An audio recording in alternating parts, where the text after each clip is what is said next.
یادگار اعلی حضرت اختر ملت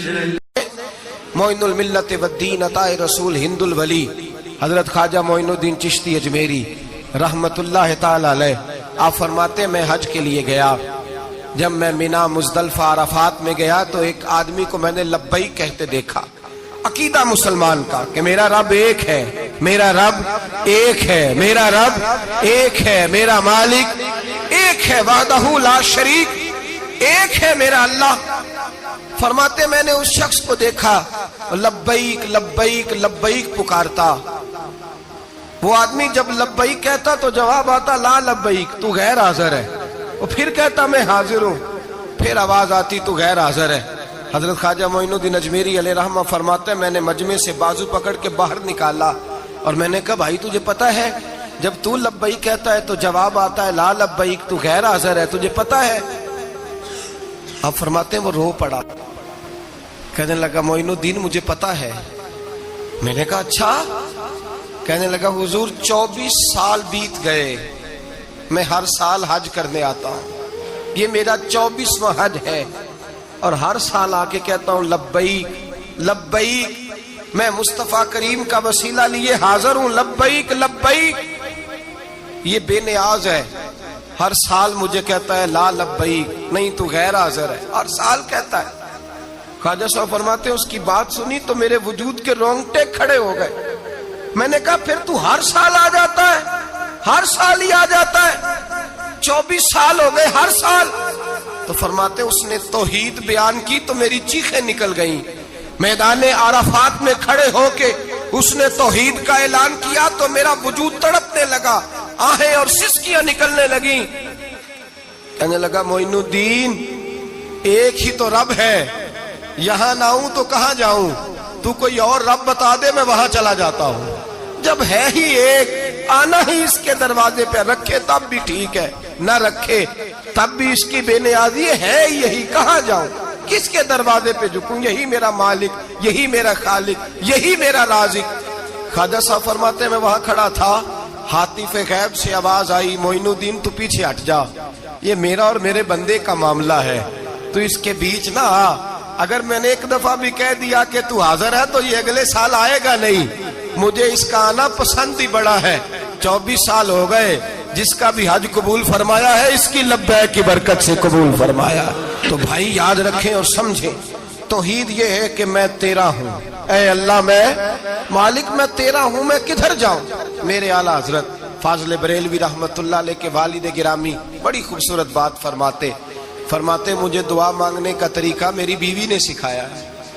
حضرت کس طرح؟ فرمانے لگے ایک دن مجھے اس نے کوئی کام کہا، کوئی ضرورت گھر کی بتائی، تو میں نے کہا میرے پاس پیسے نہیں ہیں، کچھ دنوں میں دے دوں گا۔ عورتوں کا مزاج ہوتا ہے، گھر کے کام انہوں نے بتانے ہوتے۔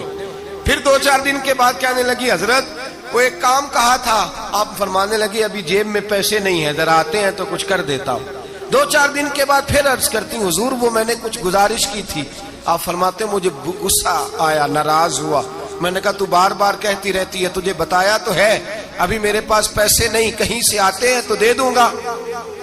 فرماتے جب میں نے جھڑکا تو وہ بھلی مانس رو پڑی، اور رو کر کے اس نے لفظ کہے تو مجھے رب کریم کی توحید سکھا گئی اور مجھے اللہ سے مانگنے کا طریقہ بتلا گئی۔ رو کے کہنے لگی حضور آپ ہی تو میرے خامد ہیں، بتائیے آپ سے نہ کہوں تو میں کس سے جا کے کہوں، کون ہے میرا اور میں کس سے جا کے کہوں، کس سے جا کے میں کہوں کہ میرا یہ غم بانٹ دیا جائے۔ آپ فرماتے اس نے بات کہی تو میں رونے لگا، مجھے کہنے لگی حضور کیا ہوا آپ رو پڑے؟ تو میں نے کہا سمجھ آ گئی ہے، جب میں بھی کہوں گا نا مولا میں بڑا پریشان ہوں، میں دکھی ہوں، میں تکلیف میں ہوں، میں آزمائش میں ہوں، میں بیمار ہوں، اے اللہ میں اولاد کی وجہ سے پریشان ہوں، اے اللہ میں جوان بیٹی کے سبب سے پریشان ہوں، اے اللہ میں فلاں تکلیف سے پریشان ہوں، اے اللہ امیر زبانہ میری غربت کا مذاق اڑاتا ہے، اے اللہ جائیدادوں والے مجھ بے گھر کو ستاتے ہیں، اے مولا زمانے کی تیز دھوپ آ گئی ہے، تو ہی میرا رب ہے، بتا تجھے نہ کہوں تو کس سے کہوں، تیری بارگاہ میں عرض نہ کروں تو کدھر جاؤں، تیرے حضور ناز نہ ہوں تو کہاں جاؤں؟ فرماتے ہیں جب میں یوں رو کے دعا کروں گا تو عرش کا مالک یقیناً دروازے کھول کے فرمائے گا میرا بندہ جو مانگتا ہے اسے فوراً عطا فرما دو، جو کہتا ہے اسے دے دو۔ بھائی تو اللہ کی بارگاہ میں جھکے گا، جب تو اللہ کے توحید کا تجھے رزلٹ یہ ملے گا کہ جگہ جگہ جھکنے سے تو بچ جائے۔ دوسرا فائدہ توحید کا یہ ہوتا ہے کہ عالمگیر سوچ پیدا ہوتی ہے، عالمگیر۔ توحید باری تعالیٰ کا معنی یہ ہے کہ ساری کائنات کو رب نے پیدا فرمایا ہے۔ نبی پاک نے فرمایا الخلق وعیال اللہ فاحب الخلق الی اللہ ما احسن الی عیالہ، ساری مخلوق اللہ کا خاندان ہے، اور اللہ اس بندے سے محبت کرتا ہے جو اس کی مخلوق سے پیار کرتا ہے۔ یہ سوچ پیدا ہوگی، سوچ۔ جب تو اللہ تبارک و تعالیٰ کی توحید کو مانے گا تو پھر تیری توجہ جائے گی کہ تیرے نبی پاک نے فرمایا ہے سارے انسانوں کو اللہ نے بنایا ہے، کوئی اجمی نہیں، کوئی عربی نہیں، کوئی گورا نہیں، کوئی کالا نہیں، کوئی اونچا نہیں، کوئی نیچا نہیں، کوئی غریب نہیں، کوئی امیر نہیں، ایک ہی صف میں کھڑے ہو گئے محمود و ایاز، نہ کوئی بندہ رہا نہ کوئی بندہ نواز، بنداؤ صاحبو محتاج و غنی ایک ہوئے،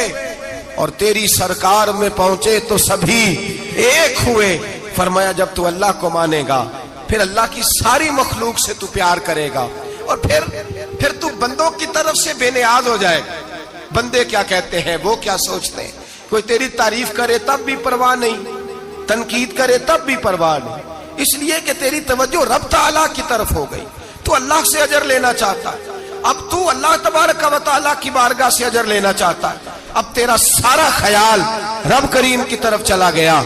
اب تو یہی کہے گا کہ بس میرا رب راضی ہونا چاہیے۔ تو مخلوق سے پیار کرے گا، تو چھوٹے چھوٹے لوگوں سے محبت کرے گا، تو اشک شوئی کرے گا، غریب پروری کرے گا، اس لیے کہ تو سمجھتا ہے ساری مخلوق اللہ تبارک و تعالیٰ کی پیدا کردہ ہے، میں نے پیار کرنا۔